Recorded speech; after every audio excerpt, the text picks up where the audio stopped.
யா. அஸ்ஸலாமு அலைக்கும். கேள்வி பதில் ஆரம்பமாகிறது. முதல் கேள்வி, அல்லாஹுவின் நல்லடியார்கள் பூமியில் நடந்தால் டேஸ் எப்படி நடப்பார்கள்? பெண்கள்.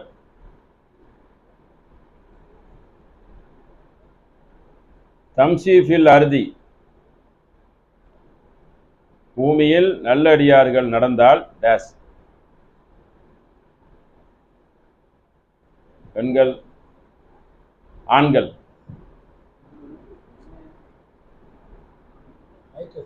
மைக்கு கொடுங்க. பணிவாக நடப்பார்கள். தம்சீஃபில் பணிவாக நடப்பார்கள். சரி, அப்படியா? கம்ப்ளைண்ட் ஃபோன்லையோ கூகுள்லையோ அடித்து பார்த்து சொல்லிடாதீங்க. அப்போ அது வேஸ்ட் ஆயிரும். சும்மா தெரியலைன்னா பிரச்சனை இல்லை. அது அப்படிலாம் இது பண்ணாதீங்க. ஆமாம், உங்களை ஜாகிலியா மடையர்கள் அறிவற்றவர்களிடம் உரையாடினால் என்ன சொல்வார்கள்? டேஸ். பெண்கள். அதே வசனத்தில் அப்படியே இன்னொரு கேள்வி. அந்த வசனத்தோட அந்த வாக்கியத்தோட அந்த வசனம் முடிஞ்சிடும். அப்படி இல்லை, அது சரி வராது. அது நீங்க பீஸ் அதாங்க ஒன்று அந்த குரான் வசனத்திலே சொல்லுங்க. நெருங்கிட்டீங்க. காலு சலாமா, அமைதி சாந்தி, உங்கள் மீது சாந்தி நிலகட்டும். பீஸ்ஃபுல்லாக அதே மாதிரியா சாந்திக்கு? சரி, அப்போனா ஓகே, சரியா. அது நமக்கு அதில் ஆங்கில சொல் வர்றதுனால தெரியல. அப்போ தம்சீஃபில் அர்தி, பூமியில் நடந்தால் பணிவாக நடப்பார்கள். அறிவுடையர்கள் தேவையற்ற முறையில் உரையாற்றினால் என்ன செய்வாங்க? காலு சலாமா, உங்க மீது சலாம் வரட்டுன்னு சொல்லி ஒதுங்கி கொள்வார்கள். ஏன்னா பேச்சு வீணற்ற பேச்சில் போய் விட்டுரும். அதனால அடுத்து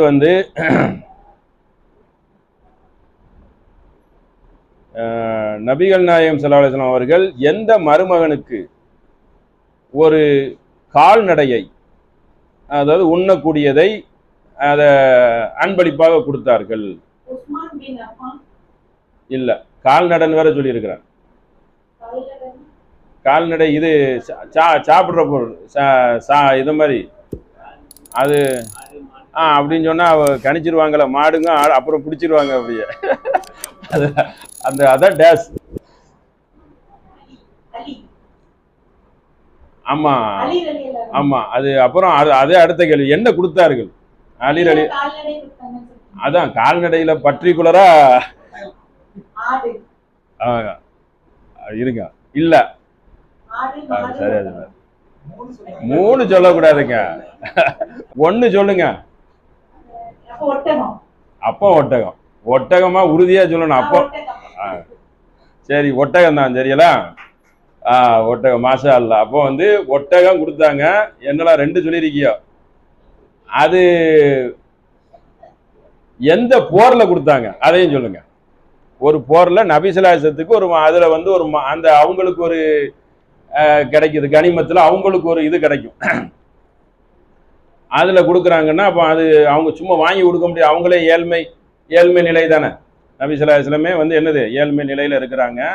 அப்போ கொடுத்துருக்காங்கன்னா அந்த போர்ல இருந்து அதை போற சொல்லுங்க. ஒரே இதுல மூணு கேள்வி கேட்டாச்சு. பெண்கள்.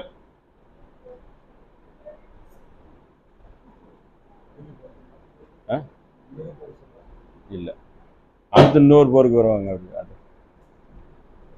போரின் பெயர். மைக்கில் சொல்லுங்க. வேலை செய்யலையா அந்த ஸ்பீக்கர்? ஆன்ல தானே இருக்கேனா?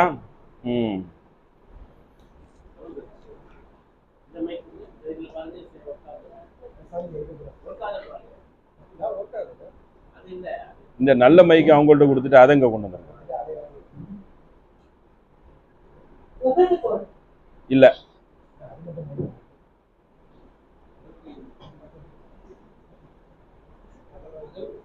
இல்ல,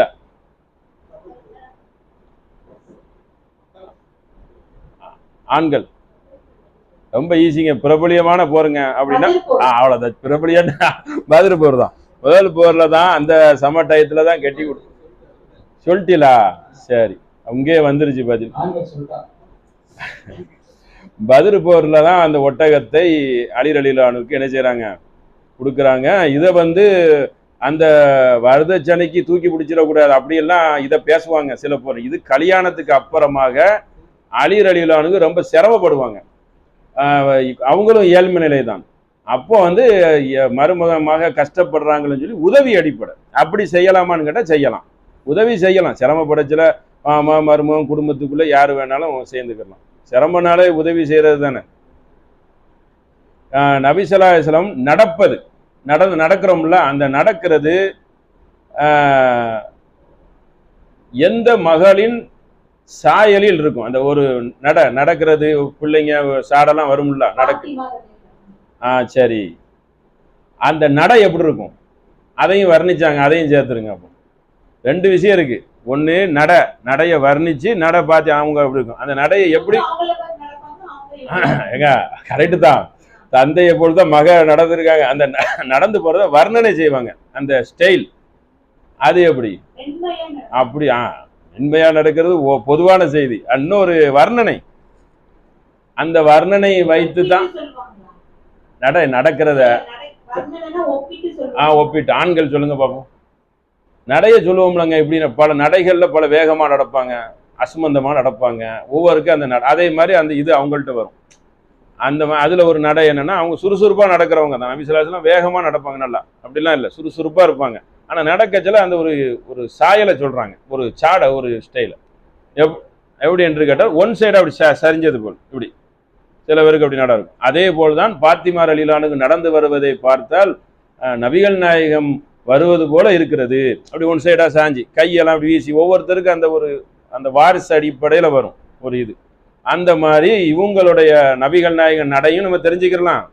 அது மூலியமா தன் மகள் பாத்திமா ரலியல்லாஹு நடையும் இப்படி சாஞ்ச மாதிரி அப்படி ஒரு நடை சுட்டி காட்டப்படுகிறது. சரிங்களா? அடுத்து ஒரு கேள்வி, வில்வித்தகர் அம்பு, இதில் வந்து கைத்திருந்தவராக ஒரு நபி இருந்திருக்காங்க. அந்த நபியின் பெயர் என்ன? பெண்கள்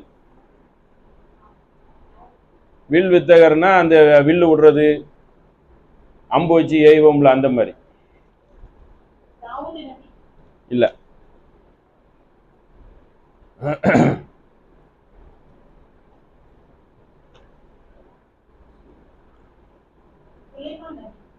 இல்ல, சுலைமான் நபி மன்னர்ல, அவருக்கு எல்லாமே கட்டுப்பட்டுச்சு, வில்லு கூட கட்டுப்படும்.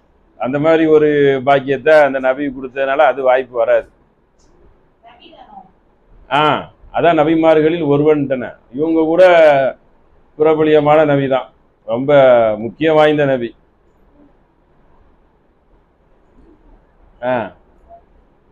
அவங்களுடைய பரம்பரையில தான் நபிகள் நாயகம் வர்றாங்க. இப்ப சொல்லி இஸ்மாயில் நபி. அங்க இருந்த மக்கத்து மக்கள் வந்து அம்பு எய்ச்சல உங்களுடைய தந்தையர் அம்பு எய்வாங்க, நம்ம என்ன இந்த இஸ்மாயில் நபி தானே, அவங்க தானே மெயின், அங்கேருந்து தான் வர்றாங்க. அதை வந்து சிலாகித்து சொன்ன நபிமொழிகள் இருக்கிறது. வில் வித்தகர்.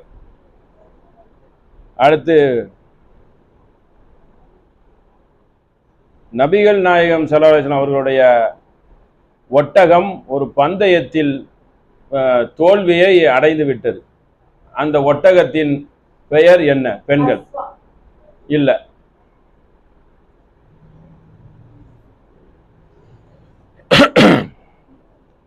ஆண்கள். ஒட்டகம் பேர்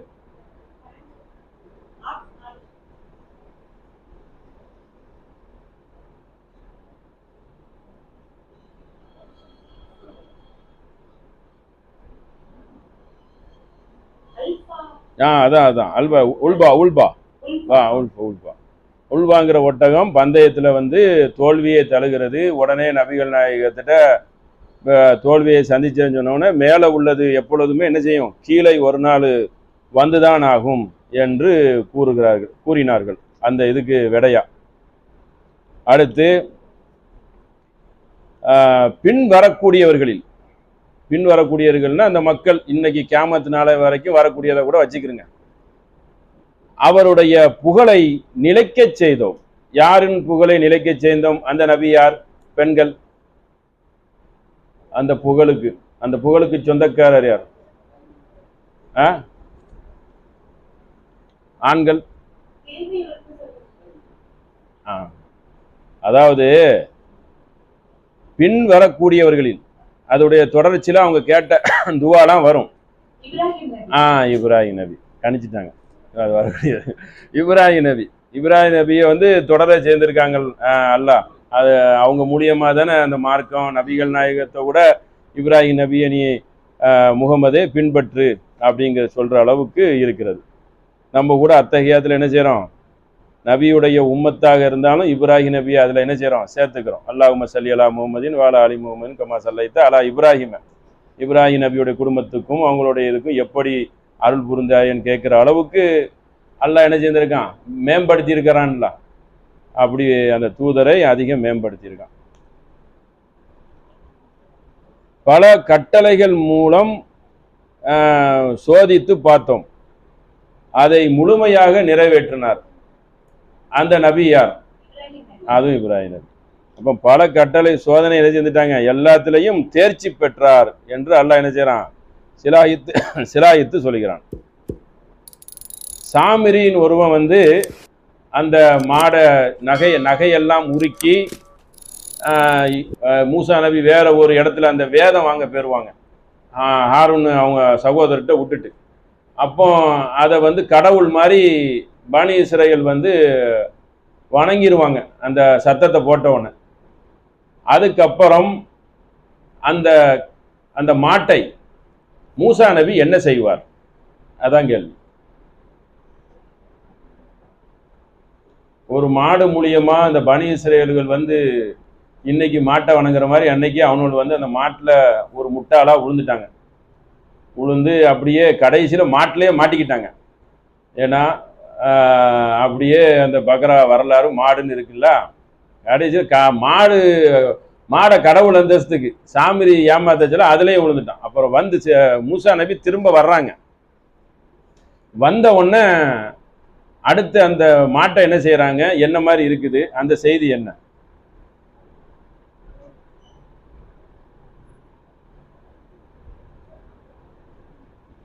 ஒன்று அந்த செய்திகள் எதுவும் தெரியலையா? ஆண்கள் சொல்லுங்க. இல்லை கரெக்டாக ஃபுல்லாக சொல்லிடுங்க. அந்த மாட்டை மூசா நபி என்ன செய்வாங்க? அதுவும் அதுக்கு முன்னாடி ஒன்று இருக்கு. மூணு சொல்லு வரும் அதில். நீங்கள் என்ன சொன்னீங்க? ஒரு சொல்லு சொன்னீங்களா? கொளுத்திடுவாங்கன்னு சொன்னீங்களா? அதுக்கு முன்னாடியோட சேர்த்து வரணும். என்னெல்லாம் செய்வாங்க? கோர்வைப்படுத்துங்க நீங்க. உடைத்து கொளுத்தி. அடுத்து மூணாவது ஒரு அம்சம் வருது இல்ல, வருஷம் எங்க இன்னொன்னு உள்ள ஒன்று இருக்கு. கடலில் தூவி விடுவார்கள். அட்டிச்சு தரமட்டமாக்கி கொளுத்தி சாம்பலை தூவி, என்னடா கடவுளுங்கிற இன்னும் அட்டிக்கிறேன் பாருன்னு சொல்லி மூசா நபி கோபத்தோட வந்து, அந்த கோபத்தின் உச்சம் எந்த அளவுக்கு? அந்த கையில் இருக்கும் வேத ஏடு கீழே விழுந்துரும். இவ்வளோ அவனுக்கு ஒரு அருளை புரிஞ்சு கடல்ல இருந்து காப்பாத்தி இப்படி வந்திருக்கோம், மாட்டை இருந்து ஒரு மாட்டை போய் வணங்குறிய அப்படின்னு சொல்லி வந்த கோபம். இதெல்லாம் முடிச்சதுக்கு அப்புறம் தான் ஏடை எடுத்தாருன்னு வரும். அந்த கோபத்தின் உச்சம். ஒரு அநீதியை காணச்சில என்ன செய்யலாம்? அப்படித்தானே வரும். இவ்வளோ தூரம் உனக்கு இவ்வளோ நன்மை சேர்ந்துருக்குது, இவ்வளோ உனக்கு குதிரத்தை கண்ணுக்கு கண்ணு பார்த்துருக்கிற, அப்படியே அல்லாஹ் சொல்றான், தன்லுரூன், அவர்கள் கண்ணுக்கு பார்க்குற மாதிரி ஒன்னொன்னையும் சேர்ந்தேன்னு தான் சொல்றான். அப்படி சேர்ந்து போட்டு உங்களுக்கு இது ஒரு கேடா உங்களுக்கு கடவுளா? அல்ல அப்ப என்ன இதான் கடவுளா? இப்போ பாரு என்ன செய்யறேன்னு சொல்லி ஒட்டைத்து நொறுக்கி கொளுத்தி, இதையும் விடக்கூடாது, தூரம் பாரு அப்படின்னு சொல்லி என்ன செய்யறாங்க? தூவிட்டாங்க. அந்த மாதிரி அப்போ ஒண்ணுமே இல்லை அப்படிங்கிறதை பார்த்துக்கொள்ளணும். இதுதான் மூசா நபி என்ன செய்தாங்க? செய்தாங்க. அடுத்து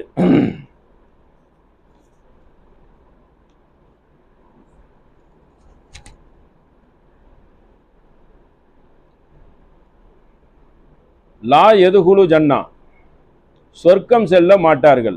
டேஸ் என்னது? அது போக மாட்டாங்க. இது இணை வைப்பாளர் இல்லை, ஒரு ஒரு கேரக்டர். லா எதுகுழு ஜன்னா மிஸ்கால ஒரு அணுவளவு இருந்தாலும் போடுங்க. அடுத்த வசனத்தையும் சொல்லியாச்சு. டேஸ் கர்வம் பிடித்தவர்கள். கிபுர் கிபுர் இருந்தால் அப்ப என்னது? அந்த டேஸை சொல்லிட்டீங்க. ஆணவம் கிபுரு, சரிங்களா? ஆணவம் அகம்பாவம் வைத்துக்கலாம். அப்போ அவங்க வந்து என்ன செய்ய மாட்டாங்க? சொர்க்கம் செல்ல மாட்டாங்க. அடுத்து செல்ல மாட்டாங்கன்னு சொன்னதும் நபித்தோழர் கேட்குறாங்க. எப்படி கேட்குறாங்க? நீங்கள் நல்ல ஆடையும் நல்ல செருப்பும் போடலாமான்னு கேட்டதும் அதுக்கு என்ன சொல்றாங்க? டேஸ். அடுத்து சொல்லுங்க. அதாவது நல்ல ஆடை நல்ல செருப்புலாம் போடக்கூடாதா அப்படின்னு கேட்டதும் டேஸ். அதுக்கு என்ன சொல்றாங்க?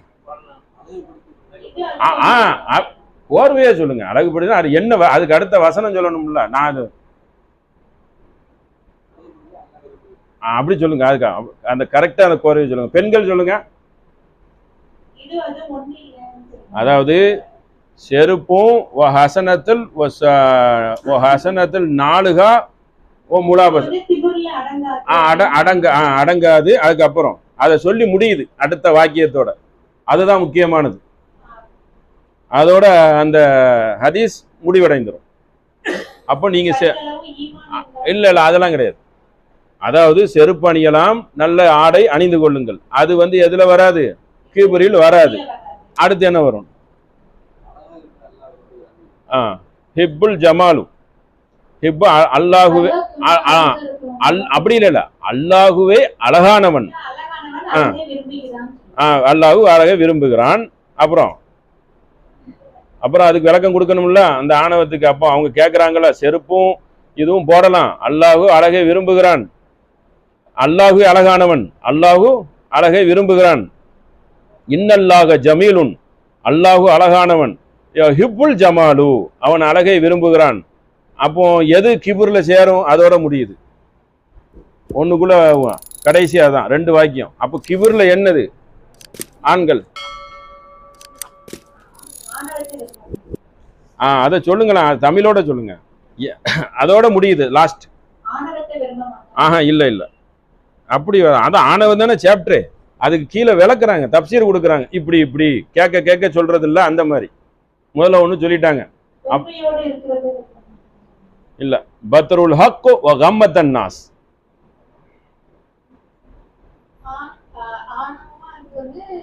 இல்ல ஆண்கள். இல்ல அது இல்ல. அதோட முடியுது. 2 வாக்கியம் இருக்குது. 2 வாக்கியம் யார் சொல்றாங்க? அதுக்கு விளக்கம் கொடுக்குறாங்க. முக்கியமானது ஆண்கள். இது வரைக்கும் முடிஞ்சிருச்சு. கடைசி 2ஓட அதோடைய அந்த அதுக்கு அர்த்தம் வந்துடும். அர்த்தமும் சொல்லணும்ல. அவங்க கேட்குறாங்க, நிக்குது பாருங்க ஒண்ணு. அப்போ ஆணவ பிடித்தவர்கள் யார் அப்படிங்கிற கேள்வி வரவே இல்லையா? அதுக்கு விளக்கம் என்ன வருது? நல்ல ட்ரெஸ் போட்டுக்கிறங்க, நல்ல இது போட்டுக்கிறங்க, அல்லாஹ் அழகானவன், அழகையே விரும்புகிறான் அப்படிங்கிறது இருக்கு. அப்போ அந்த ஒரு இது நிக்குது பாருங்க, ஒரு வாசகம். அதை சொல்லி இங்க ஆடிட்டேன். கம்மத்தன் நாஸ், பத்ருல் ஹக் கம்மத்தன் நாஸ். இல்ல அப்படி இல்ல. அப்படி இப்போ அதை வந்து எப்படின்னா, இல்ல உண்மையை மறுப்பது. அதுக்கு நான் என்ன சொல்றேன், நேரடி ஒரு அர்த்தம் ஒண்ணு வரும்ல உங்களுக்கு. உண்மையை மறுப்பது நாஸ், மனிதர்களை கேவலமாக நினைப்பது. 2 தான். இதுதான் உங்களுக்கு ஆணவத்தின் உச்சத்துல சேரும். அவனை கேவலமா நினைப்பது, நம்ம உண்மையை சொல்ல மறுக்கிறது ஆணவத்தில். இது என்ன உண்மை கிடையாது, அதை வந்து என்ன செய்யறான், அதுதான் அதோடைய ஒரு செயல் அப்படிங்கிற. சரி, அடுத்த கேள்வி. வீண் விரயம் செய்யக்கூடியவர்கள் எதன் உடன்பிறப்புகள்? பெண்கள். ஈஸியானதுதான், சொல்லிடுவாங்க. வீண் விரயம் செய்யறாங்களா, அவங்க யாரின் உடன்பிறப்புகள் சொல்லி அல்லாஹ் வந்து மேற்கோள் காட்டுறான்? சைத்தானின். அதுக்கப்புறம் சைத்தானை பத்தி அதோட இன்னொரு சேர்ந்து வருது, டேஸ். அதோட முடியுது. சைத்தான் அல்லாஹ்வுக்கு எப்படி இருக்கிறான்? அது ஒண்ணு. அடுத்து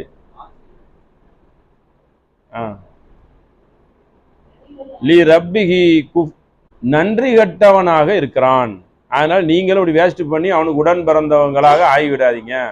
அதை விட நமக்கு என்ன செய்யணும், அளவோட நம்ம சாப்பிட்றது கொள்றதெல்லாம் கவனிச்சு அந்த வீண் விரயம் செய்கிறத வந்து தவிர்த்திடணும். அது எந்த அளவுக்கு முடியுமோ அந்த அளவுக்கு தண்ணீர் பாட்டெல்லாம் ஒரு பாதி குடிச்சு பாதி என்ன செஞ்சிடறோம் வச்சிடறோம். முழுமைப்படுத்தணும். நம்ம அதை வந்து அந்த பாட்டிலில் இருக்கிற தண்ணியை அப்படி முழுமையாக குடிச்சிடணும். நம்ம எவ்வளோ சாப்பிடுவோங்கிறத தீர்மானிக்கணும். உணவு வந்த உடனே என்ன செய்யணும், கவனமாக இருக்கணும். ஏன்னா வீணடிக்கிறது வந்து அதிகமாக நடந்துருது. அதனால் அதில் வந்து கவனம் செலுத்தணும். நமக்காக வேண்டி ஒன்று அல்ல அந்த கட்டளை வேலை போட்டிருக்கானே, அல்ல விரும்ப மாட்டிருக்கானே, அப்போ அதில் வேஸ்ட் பண்ணிடக்கூடாதுங்கிறது நல்ல கவனம் செலுத்தி உண்ணணும். அதான் ஒரு விஷயம். உங்களை நான் எச்சரிக்கிறேன். நபி ஸல்லல்லாஹு அலைஹி வஸல்லம் புகாரியில் வரக்கூடிய ஹதீஸ். எதுக்கு எச்சரிக்கிறேன்? ஒன்னே ஒன்று சொல்கிறேன். தொடர்ந்து 4 செய்தி வரும், சரிங்களா? அதை சொல்லுங்க பார்ப்போம்.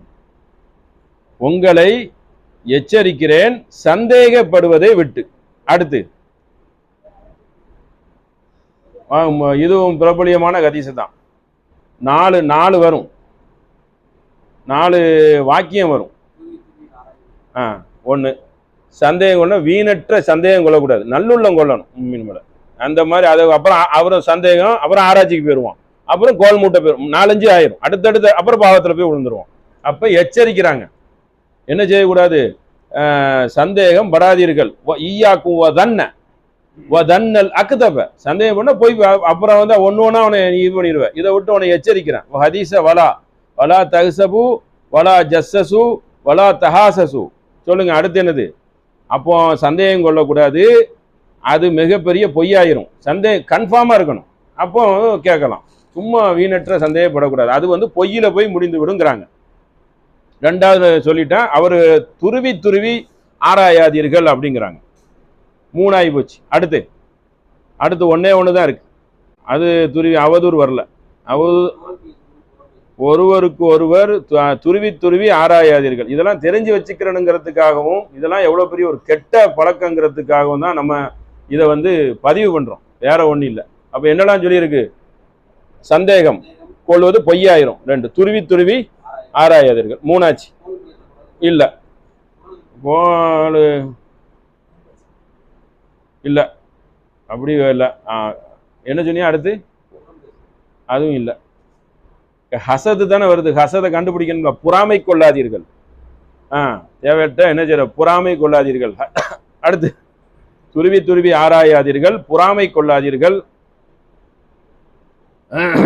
அடுத்து எப்படி நீங்கள் வாழணுங்கிறதோட அந்த ஹதீஸ் முடிஞ்சிடும். ஒருத்தருக்கு ஒருத்தர் பிணங்கி கோபம் கொள்ளாதீர்கள்.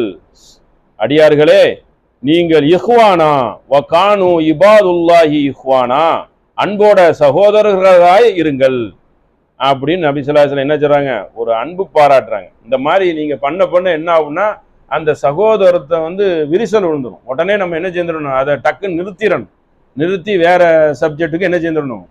கொண்டு போயிடணும். இந்த ஆராய்ச்சி இதில் போயிட்டோன்னா அப்புறம் அவரை நம்ம குரோதமாக தானே பார்ப்போம். திட்டமிட்டு கரெக்டாக இருந்துச்சுன்னா சரியாங்கலாம். அப்போ நம்ம ஊகத்தை என்ன பண்ணக்கூடாது? வந்து சேர்ந்துடக்கூடாது.